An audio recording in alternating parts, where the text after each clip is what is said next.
नमस्कार दोस्तों, मैं राकेश कुमार प्रजापत देव आईटी के यूट्यूब चैनल पर आपका हार्दिक अभिनंदन। आज दोस्तों अपन टॉपिक चल रहा था ट्रांसफार्मर और पीछे टॉपिक पढ़ भी लिए।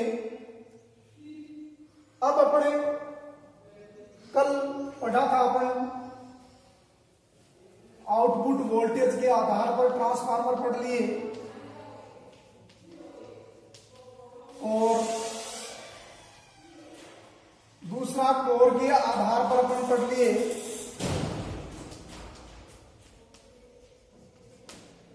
आउटपुट वोल्टेज के आधार पर दो प्रकार के ट्रांसफार्मर पढ़े थे। पहला पढ़ा अपन स्टेप डाउन ट्रांसफार्मर और स्टेप अप ट्रांसफार्मर। तो दूसरा कोर के आधार पर पढ़ा। कोर के आधार पर ट्रांसफार्मर है दोस्तों, वो तीन प्रकार के बताए थे मैंने। एक तो होता है सेल टाइप ट्रांसफार्मर, दूसरा होता है कोर टाइप ट्रांसफार्मर और तीसरा होता है berry type transformer. Shell type transformer में क्या बताया था मैं दोस्तों?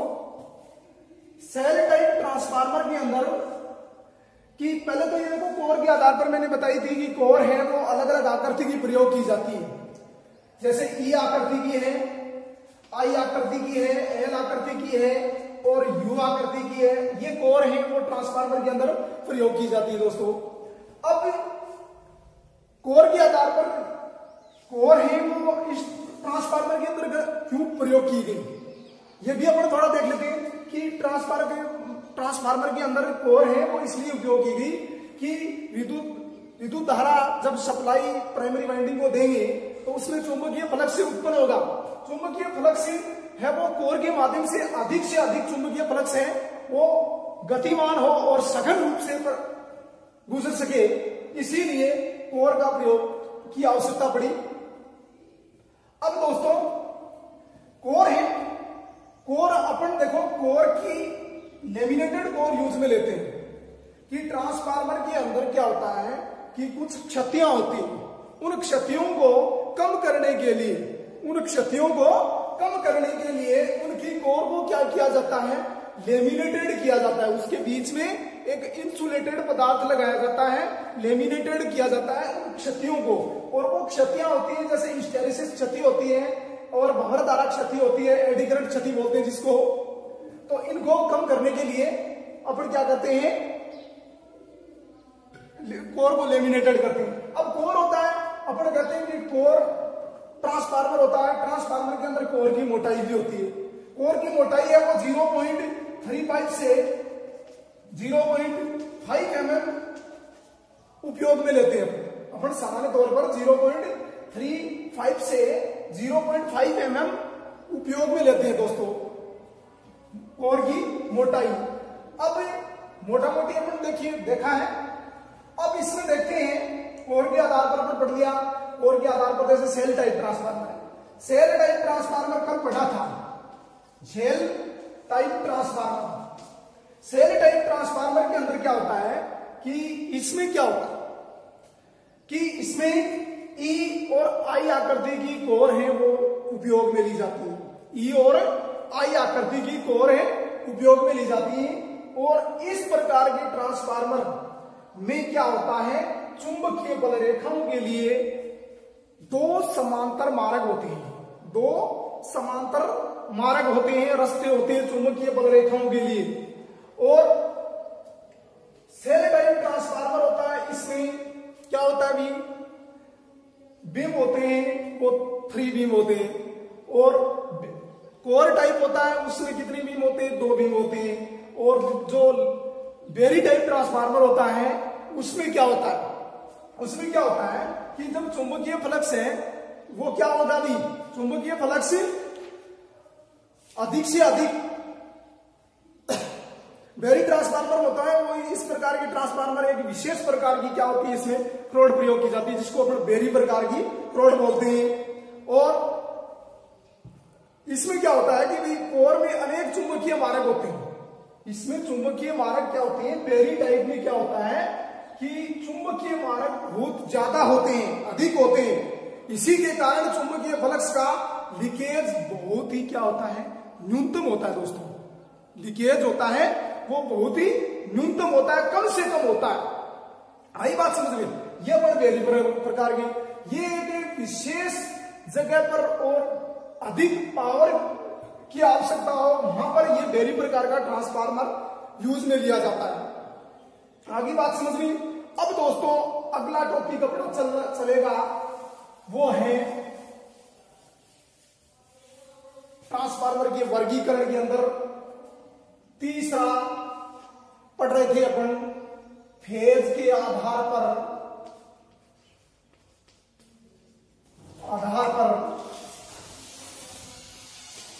ट्रांसफार्मर।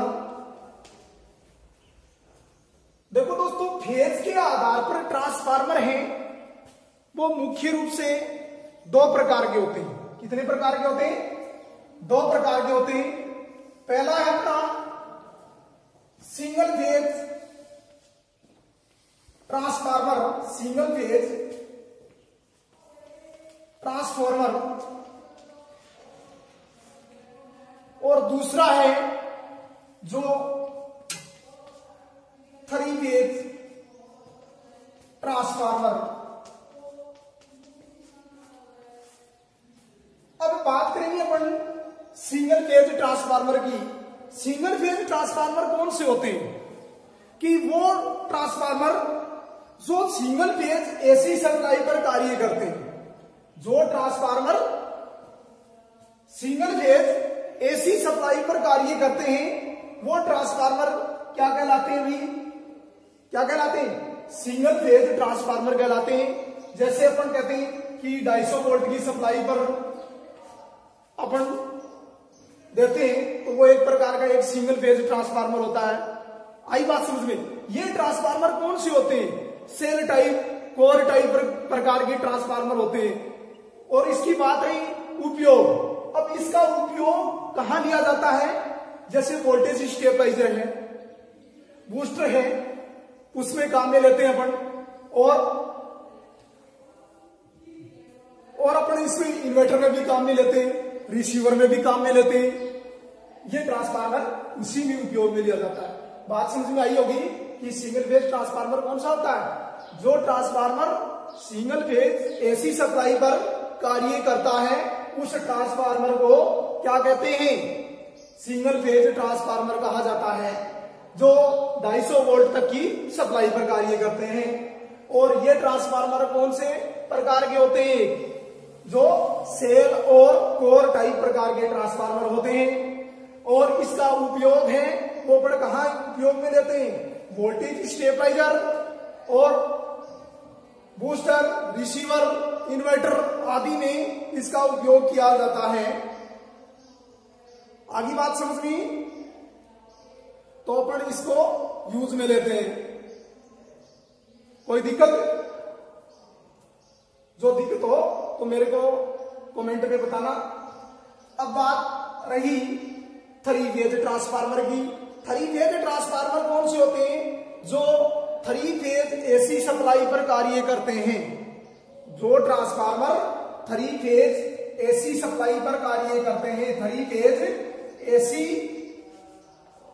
सप्लाई पर कार्य करने वाले ट्रांसफार्मर होते हैं, वो ट्रांसफार्मर क्या कहलाते हैं भाई? थ्री फेज ट्रांसफार्मर कहलाते हैं। इसमें क्या होता है कि थ्री फेज ट्रांसफार्मर होते हैं, उसमें एक प्राइमरी वाइंडिंग और दूसरी सेकेंडरी वाइंडिंग। यही इसमें होता है कि इसमें एक प्राइमरी और दूसरी सेकेंडरी वाइंडिंग होती है। लेकिन इसमें क्या होता है? थ्री फेज ट्रांसफार्मर में क्या होता है कि इसकी प्राइमरी वाइंडिंग है, प्राइमरी वाइंडिंग होती है। इस वाइंडिंग, इसके अंदर प्राइमरी वाइंडिंग में भी तीन वाइंडिंग होती है, तीन वाइंडिंग होती है। और जो सेकेंडरी वाइंडिंग है इसमें भी क्या होती है? तीन वाइंडिंग होती है। और इसकी सेकेंडरी वाइंडिंग होती है, इसमें भी क्या होती है? तीन वाइंडिंग होती है। और ये ट्रांसफार्मर किस प्रकार के होते हैं? जो डिस्ट्रीब्यूशन प्रकार के ट्रांसफार्मर होते हैं, जो वितरण में काम में लिए जाते हैं, जो वितरण में काम में लिए जाते हैं वो ट्रांसफार्मर अपन क्या करते हैं, जैसे 11 केवी है, 11 केवी को 440 केवी में बदलना, ये 3 फेज ट्रांसफार्मर चेंज करेगा कि नहीं, कि प्राइमरी वाइंडिंग में भी 3 वाइंडिंग होती है, चाहे वो स्टार में हो चाहे वो डेल्टा में हो। सेकेंडरी वाइंडिंग है वो भी, इसमें भी क्या होती है, 3 वाइंडिंग हो, चाहे वो स्टार में हो चाहे वो डेल्टा में हो। फिर वो उसके अनुसार उसकी क्या हो जाती है भाई, अलग प्रकार बढ़ जाता है ट्रांसफार्मर का। आगे बात समझ में, कोई दिक्कत नहीं है। दिक्कत कि 3 फेज ट्रांसफार्मर कौन से होते हैं, वो ट्रांसफार्मर जो 3 फेज एसी सप्लाई पर कार्य करते हैं, 3 फेज एसी सप्लाई पर कार्य करते हैं, वो ट्रांसफार्मर क्या कहलाते हैं, 3 फेज ट्रांसफार्मर कहलाते हैं। इसमें 2 वाइंडिंग होती है, प्राइमरी और सेकेंडरी। प्राइमरी में भी 3 वाइंडिंग होती है और सेकेंडरी में भी 3 वाइंडिंग होती है। अब अपन देखेंगे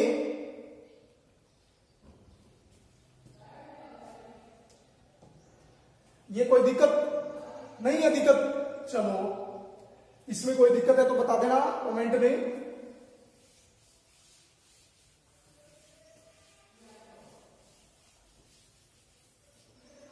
अब अगला ट्रांसफार्मर पर पढ़ेंगे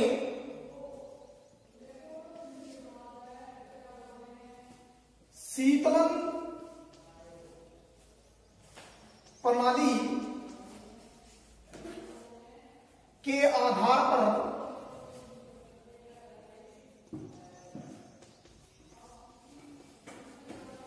ट्रांसफार्मर, शीतलन प्रणाली के आधार पर ट्रांसफार्मर हैं वो कितने प्रकार के होते हैं, 4 प्रकार के होते हैं। कितने प्रकार के होते हैं, 4 प्रकार के होते हैं। पहला है प्राकृतिक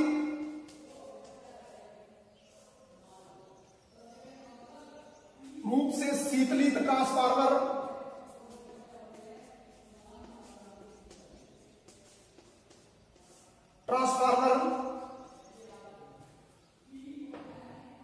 दूसरा है तेल द्वारा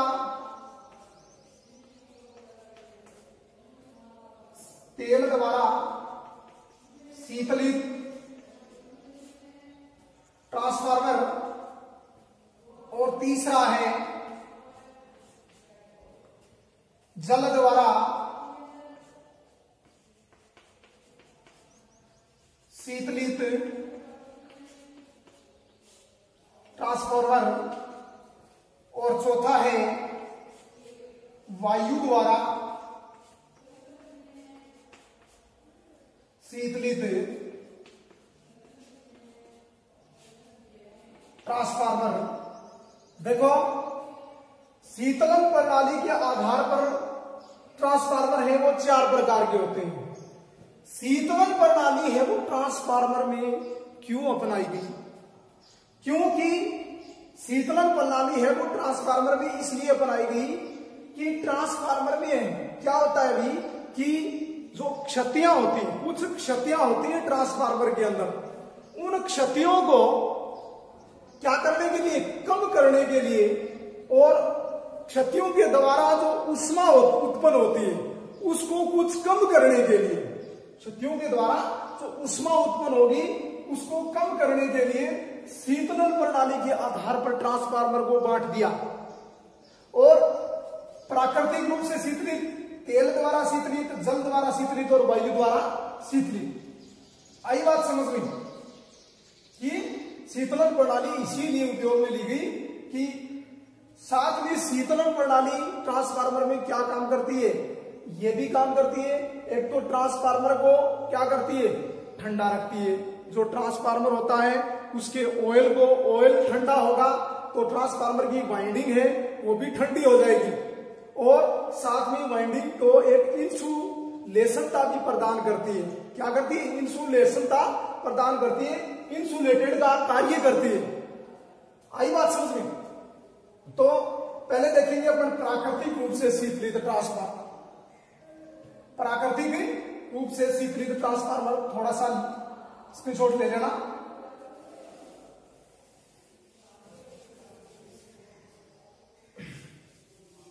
देखो, प्राकृतिक रूप से शीतलित ट्रांसफार्मर होते हैं, उसमें क्या होता है कि ये ट्रांसफार्मर 20 केवीए की क्षमता वाले 20 केवीए की क्षमता वाले ट्रांसफार्मर में यह प्रक्रिया अपनाई जाती है। यह प्रक्रिया अपनाई जाती है क्योंकि इसमें क्या होता है कि इस प्रकार से डक्ट खांचे कटे होते हैं।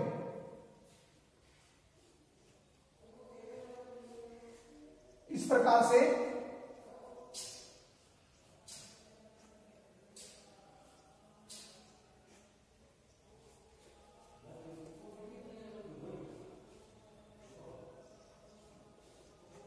खांचे कटे होते हैं।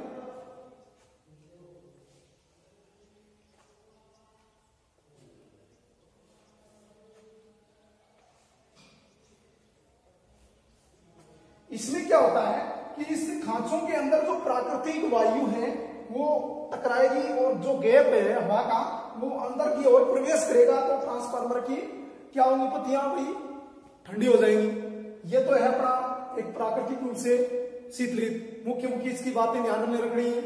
तो इसकी क्षमता अपने को पूछ लेगी, भाई प्राकृतिक रूप से शीतलित ट्रांसफार्मर है वो कितने केवीए तक की क्षमता तक यूज में लिए जाते हैं, 20 केवीए की क्षमता तक।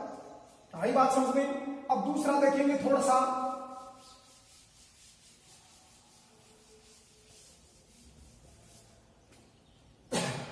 देखो, दूसरा है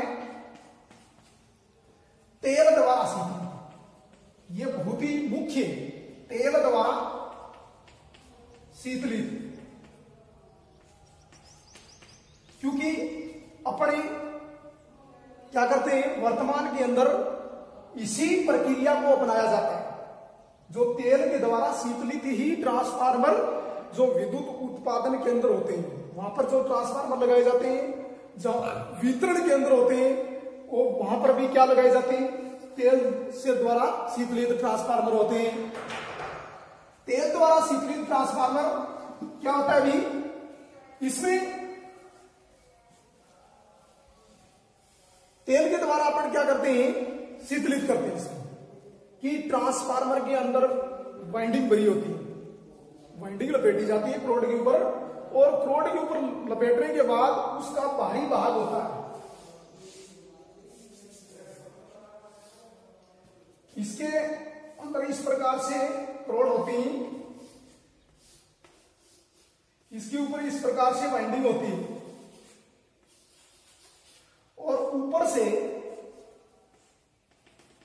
इस प्रकार से तेल को भर दिया जाता है नीचे से पूरा का पूरा, और वाइंडिंग है वो क्या होती है, उस तेल के अंदर डूबी हुई होनी चाहिए। और किस प्रकार का अपन तेल यूज में लेते हैं, इसमें यह भी ध्यान होना चाहिए। सिंथेटिक तेल, सिंथेटिक तेल है वो जो अपना ट्रांसफार्मर होता है इसमें यूज में लिया जाता है। सिंथेटिक तेल बोलते हैं जिसको, जो पेट्रोलियम गैस शोधन से निकाला जाता है।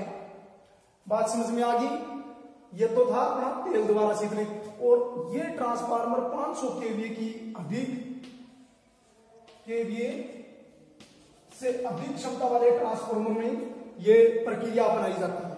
जो ठंडा करने की प्रक्रिया है वो 500 केवीए से अधिक वाले ट्रांसफार्मरों में क्या किया जाता है, इसको यह प्रक्रिया अपनाई जाती है। आगे बात समझ में कोई दिक्कत। और ये विधि क्या किया जाता है अभी, इसमें ट्रांसफार्मर ऑयल होता है, इसके चारों जो तेल द्वारा ट्रांसफार्मर होता है इसके चारों ओर इस प्रकार की पाइपें लगी होती है या फिर पत्तियां लगी होती इसके चारों ओर।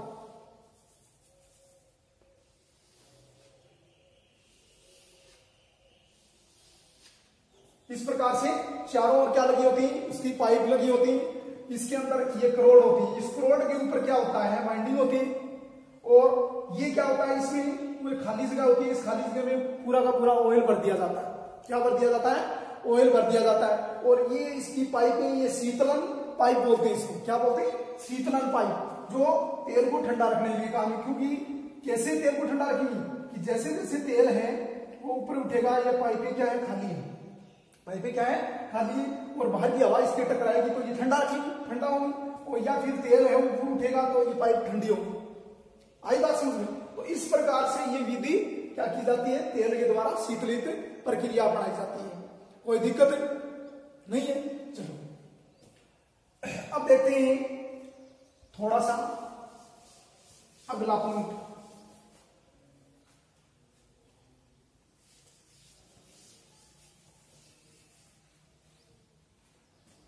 अगली है अपनी शीतलन प्रणाली के आधार पर तीसरा,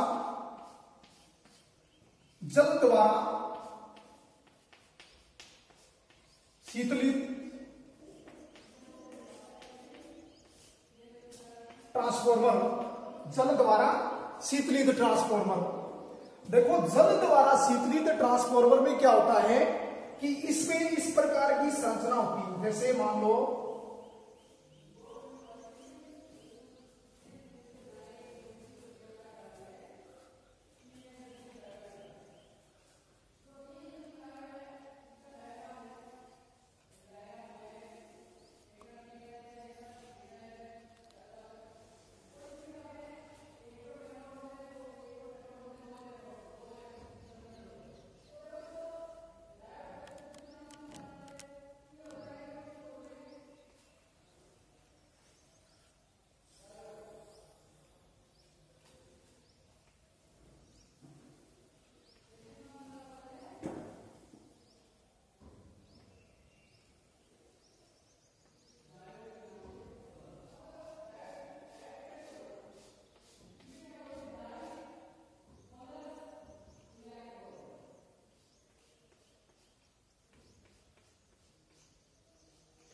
ये देखो क्रोड है, जो ये क्रोड है, इस क्रोड के ऊपर ये बाइंडिंग स्थापित की गई है और इसको क्या करेंगे, ये बाइंडिंग इसको पूरा का पूरा क्या कर रखा है, अंदर से क्या भर रखा है, तेल भर रखा है।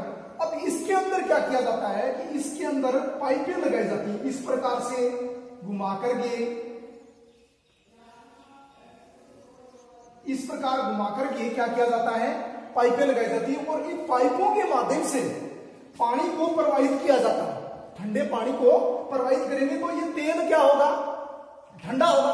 कि जो पाइप है वो इस पाइपों के माध्यम से क्या किया जाएगा कि तेल पानी है वो पानी इसको प्रवाहित किया जाएगा। तो पानी प्रवाहित करेंगे तो क्या होगा, अभी इसमें जो ट्रांसफार्मर का ऑयल है वो ठंडा होना शुरू हो जाएगा। क्यों? क्योंकि ये पाइप ठंडी होगी तो इसका टेम्परेचर है वो कम हो जाएगा।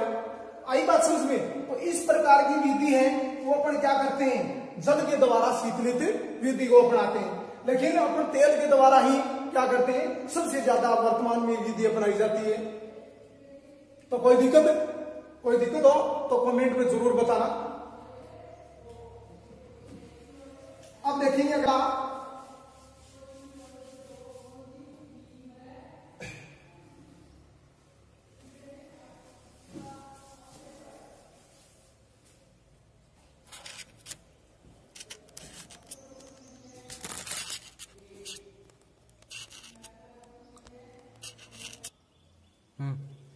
देखो अपने वायु द्वारा शीतलित ट्रांसफार्मर है वो पढ़ लिया और ट्यूबवेल 3 आप पढ़ लिया। अब वायु द्वारा शीतलित ट्रांसफार्मर कौन से होते हैं कि उसको कोई कृत्रिम विधि के द्वारा माध्यम से, चाहे वो पंखा हो चाहे वो ब्लोअर हो, उसके माध्यम से अपन क्या किया जाता है, ट्रांसफार्मर में क्या किया जाता है, एक कृत्रिम विधि के द्वारा उसको हवा दी जाती है। जो ब्लोअर के माध्यम से होती है, वो ब्लोअर एक प्रकार का पंखा ही होता है, उसके माध्यम से क्या किया जाता है, उसको हवा के माध्यम से उस वाइंडिंग को ठंडा किया जाता है। तो ये विधि एक क्या है, वायु द्वारा शीतलित विधि है।